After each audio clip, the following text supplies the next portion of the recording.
Assalamualaikum warahmatullahi wabarakatuh. Waalaikumsalam warahmatullahi wabarakatuh. Sagung dumadi rahayu Pakde. Rahayu. Ini Pakde, perkenalkan nama saya Restu dari Bantul Pakde, Jogja. Saya tertarik Pakde dengan Pakde Togo ini ya, karena saya melihat channel-channel Pakde itu sering membahas tentang esensi penyaksian Tuhan. Nah ini Pakde, saya ingin bertanya Pakde, sejujurnya itu ranah ketuhanan dan agama itu bagaimana tuh Pakde? Apakah tujuan kita itu agama atau Tuhan Pakde? Dan sebenarnya juga unik Pakde, harusnya agama dan Tuhan itu Tuhan dicari melalui agama atau bagaimana Pakde? Gitu. Ya Pakde. Pemirsa Kang Togo TV yang berbahagia, salam sejahtera buat panjenengan semua, dan semoga kita selalu dalam lindungan Tuhan Yang Maha Esa, diberi kemudahan di setiap urusannya. Di kesempatan kali ini Kang Restu sedang bertanya tentang esensi bagaimana cara untuk berketuhanan. Apakah mungkin dimulai dari agama dulu, atau mungkin dari berketuhanan dulu gitu ya? Iya Pakde.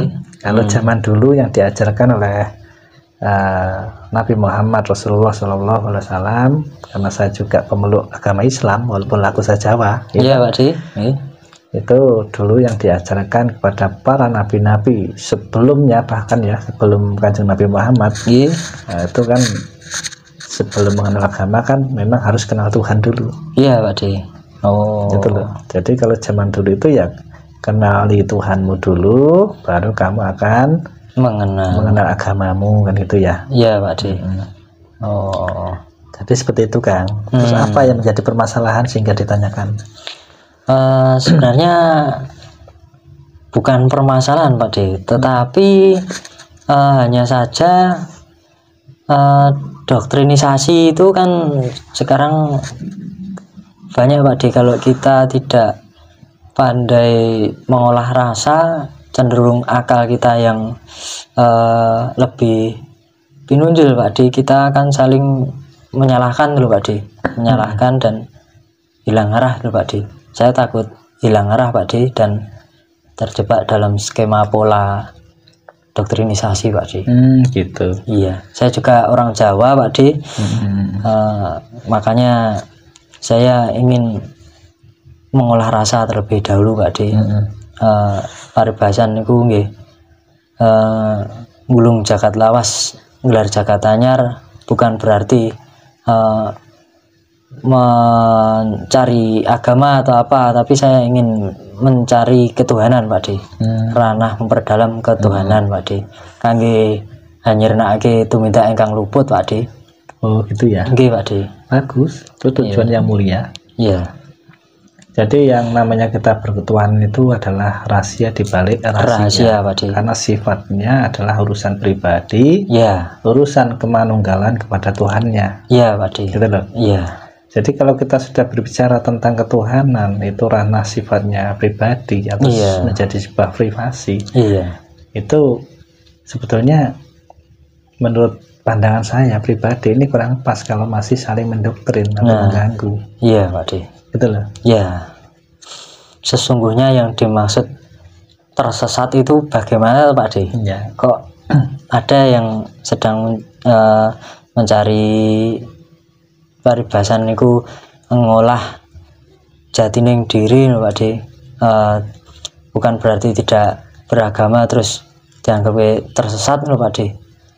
Dan busananya yang dipakai itu kan belum tentu ini Pakde, menunjukkan dia bertuhan Pakde, atau bagaimana Pakde? Kalau hanya kita dilihat dari busana saja Pakde, kan kebanyakan seperti itu Pakde. Kalau menurut pandangan saya, sebagai saya ini menyikapi dengan apa pertanyaan itu, kalau saya pribadi ya namanya sesat itu yang sudah lupa pada Tuhannya. Nah itu Pakde. Oke Pakde. Kalau saya seperti itu, ya, simpel-simpel saja. Ya. gitu loh. Benar sekali Pak De. Terlepas dari salah dan benar, namun soal rasa ya Pak De ya. Iya. Jadi Ya, Pak saya De. tidak membahas agama. Ya benar sekali Pak De. Jadi yang saya katakan sesat itu ya orang yang sudah lupa dengan Tuhannya. Nah itu Pak De. Gitu loh. Dan terkadang orang beragama pun belum tentu dia masih dalam kondisi berketuhanan secara perilaku kehidupan sehari-hari. Iya Pak De. Gitu loh. Contohnya ketika panjenengan mungkin muslim ya ke masjid ya, ketika sholat melakukan takbir yang pertama kali Allahu Akbar, sampean malah kelingan utang, teringat permasalahan hidup. Itu kan berarti sudah lepas, sudah lupa dengan Tuhannya. Iya Pak De. Sudah melupakan kebesaran kemahagungan Tuhan di dalam sholatnya. Iya Pak De. Orang ke gereja dengan puja-pujian, dengan nyanyian, tapi kelingan dengan sesuatu permasalahan hidupnya. Akhirnya timbul rasa ngerantos, rasa mengeluh, dengan sukacita membawakan sebuah nyanyian, mengharap pertolongan Tuhan. Yang diingat apa? Permasalahan hidupnya akhirnya, bukan bagaimana untuk mendapatkan jalan ketuhanan itu. Iya Pak De. Jadi kita harus ingat Tuhan itu bukan pelayan. Justru kita ini yang harusnya menjadi abdi. Gitu loh. Atau pelayan. Kebanyakan manusia tidak. Banyak manusia ya saya sendiri ya sama aja. Kebanyakan kita banyak meminta pada Tuhan. Padahal istilahnya dharma bakti kita, budi pekerti kita, paribasan baru sedikit kebaikan, tapi permintaannya sudah melebihi daripada yang dilakukan. Iya Pak De. Gitu loh. Kalau ini Pak De, sebetulnya ini Pak De, esensi yang terdalam itu kalau kepada Tuhan itu Pak De, memohon ampunan yang sangat dalam atau terlebih meminta terlalu banyak kepada Tuhan Pak De? Kalau menurut pandangan saya pribadi tidak mengurangi rasa hormat saya kepada para kiai, para syekh, para masyayikh ataupun para pemuka agama. Iya Pak De. Kalau saya pribadi ya, jadi itu lebih utama untuk selalu meminta mohon kepada Tuhan, itu lebih utama bagi saya. Iya Pak De. Karena dengan meminta ampunan kepada Tuhan, kita ini manusia, suka juga melakukan perbuatan yang salah, disadari atau tidak. Jangan jadikan sifat kebaikan kita itu menjadi kesombongan kita. Mentang-mentang kita berbuat baik, terus lupa dengan kejelekan kita. Karena sekarang banyak, ya nggak usah menilai A dan B, C lah. Diri pribadi, fokus ke diri pribadi. Yang paling susah itu menjadi pamomong diri pribadi. Kita sangat mudah, sangat gampang kalau menilai orang, menyalahkan orang. Tapi coba tengok kekurangan pribadi kita. Wah, sangat banyak Pak sih. Hanya di ranah ketuhanan ini adalah rahasia dibalik rahasia. Terkadang kita memandang seseorang itu perilakunya bagus, budi pekertinya bagus, di masyarakat juga sudah terkenal bagusnya. Tapi karena ada rahasia di balik rahasia, pandangan Tuhan terkadang berbeda. Pak dia. Kita melihat orang berperilaku buruk, orang selalu berbuat sesuatu yang buruk, tapi di hadapan Tuhan belum tentu. Karena rahasia di balik rahasia. Yang maha mengetahui adalah Tuhan.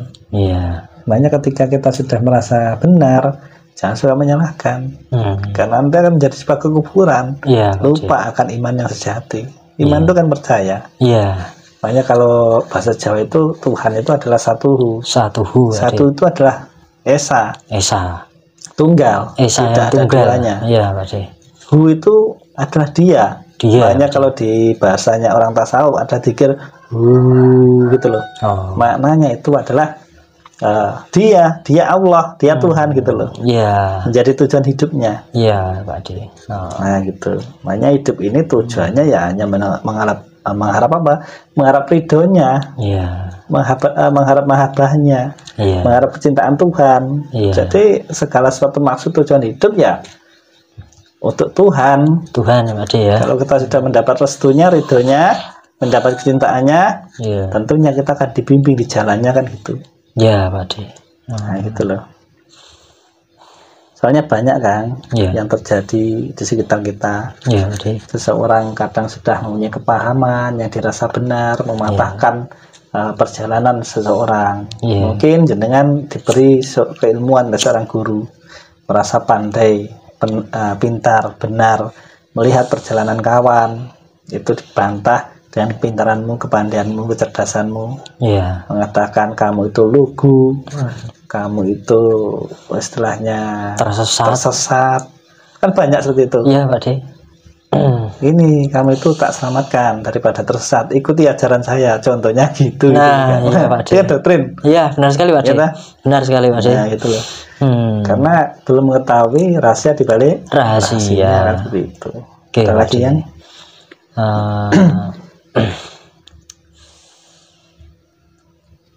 mungkin itu dulu Pak De, biar bisa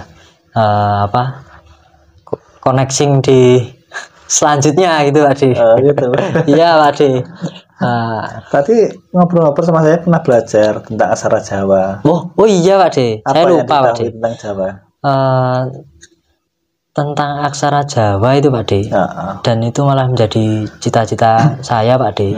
Pada aksara yang terakhir itu Pak De. Aksara apa yang mau disampaikan?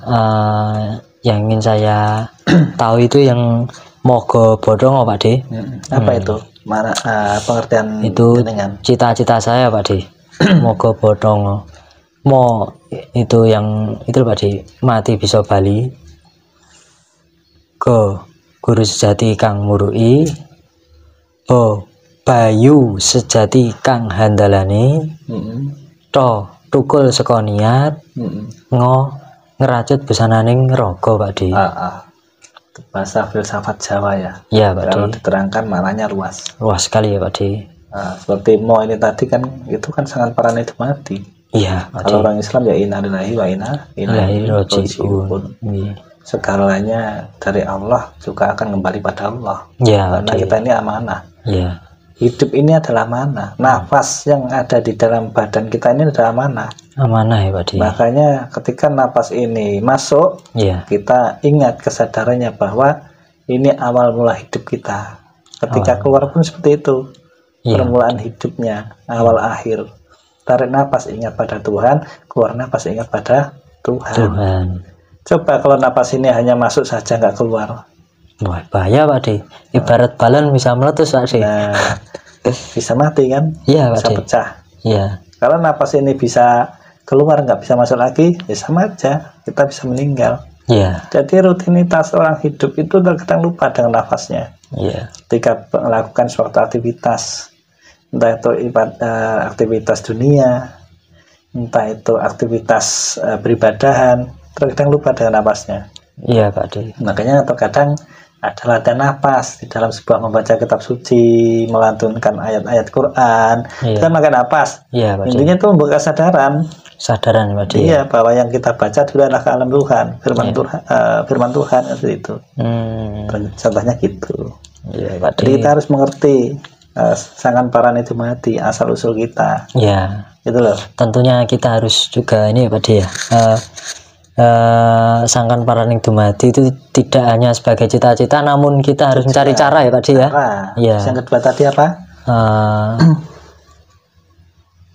Guru sejati kang murui Pak De. Nah, kalau kita bingung Pak De. Akan menemukan sebuah guru sejati yang dituju, yang memberikan sebuah wawasan.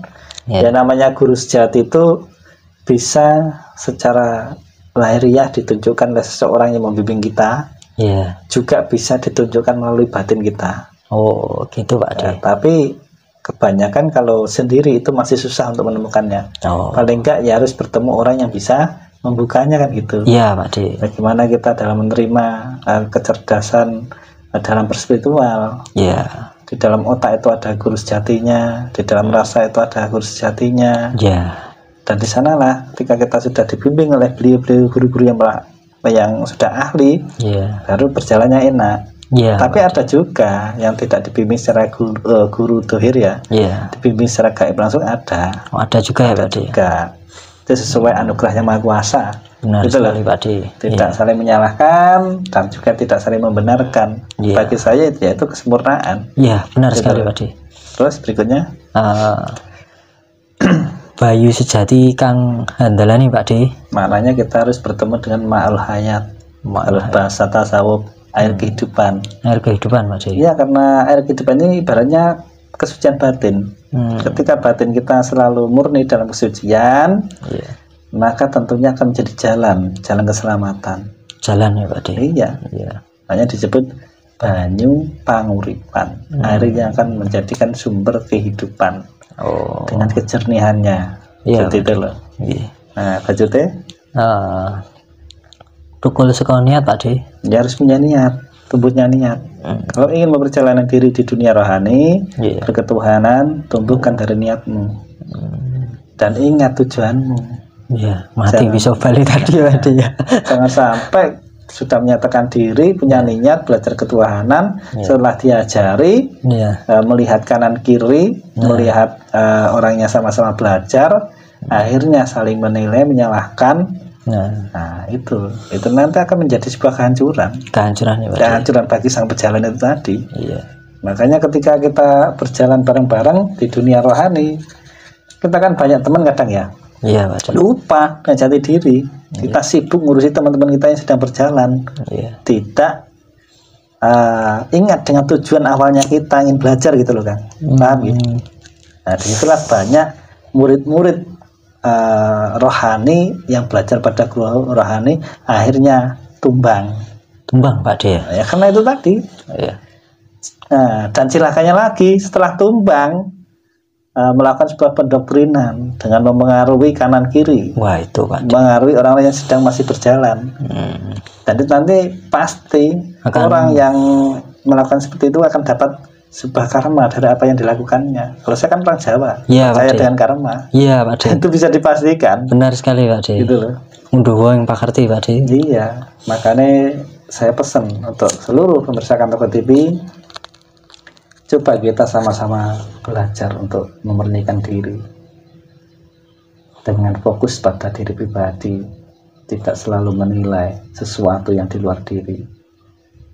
Ingat tujuanmu, apa tujuanmu sebetulnya dalam hidup ini. Tapi kalau kamu masih suka menilai orang-orang yang sedang berjalan di dunia rohani, nanti bisa berefek padamu. Syukur-syukur Tuhan segera memberi hidayah padamu, dan hidayah itu dengan jalan yang baik, tidak dengan paksaan hidayah. Karena dengan hidayah paksaan ini akan ngeri sekali. Nanti kamu akan diberikan sesuatu cobaan yang teramat menyulitkan dalam hidupmu untuk mendapatkan hidayah itu. Seperti itu.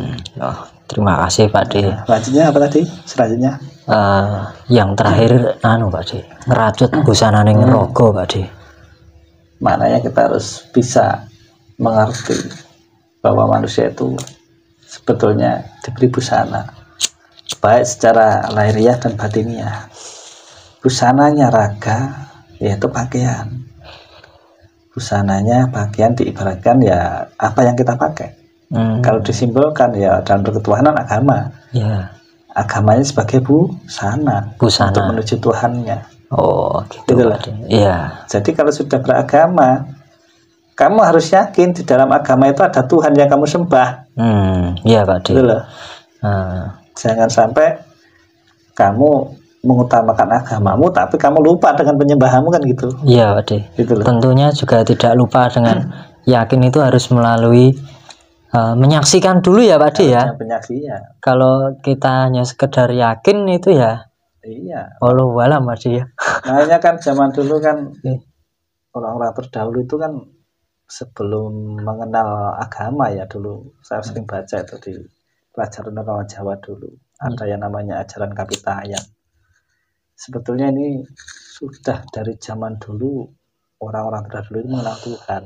Iya. Cuman untuk mengaplikasikan di dalam kehidupannya itu kan bingung esensinya. Tuhan itu seperti apa, karena itu Tuhan kan gaib. Akhirnya para orang-orang terdahulu itu cuma mengagumi ciptaannya. Dengan melihat pohon, melihat gunung. Nah, itu yang disaksikan ada penciptaannya. Iya Pak De. Makanya ada kadang bikin persembahan atau apa. Itu sebetulnya bukan untuk menyembah. Nah, itu Pak cuma rasa syukur paham atas ciptaan Tuhan. Iya, cuma manusia zaman dahulu itu bingung untuk menggambarkannya gitu loh kan. Iya, Pak Ji. Nah, gitu. Tapi kan sekarang kan sudah disempurnakan. Iya. Oleh para nabi-nabi yang bawa risalah gitu. Iya, Pak Ji. Gitu. Ada lagi kan? Selanjutnya apa? Yang mau ditanyakan? Udah, Pak Di. Cukup. Ya, cukup, Pak Di. Cukup. Iya. Pemirsa Kantor TV yang berbahagia, itu tadi bincang-bincang rohani bersama Kang Restu dari Bantul. Semoga menjadi sebuah pencerahan. Kita mengerti mana rahasia di balik rahasia. Saya juga orang masih bodoh. Saya terus pakai ilmu, hanya coba untuk menjadi orang yang lebih baik karena banyak kekurangan di dalam diri saya. Semoga menjadi pencerahan. Kalau ada banyak salah kata, mohon maaf. Terima kasih masih setia mengikuti tayangan Kang Toko TV. Sekian dulu. Assalamualaikum warahmatullahi wabarakatuh. Sampai Pak De.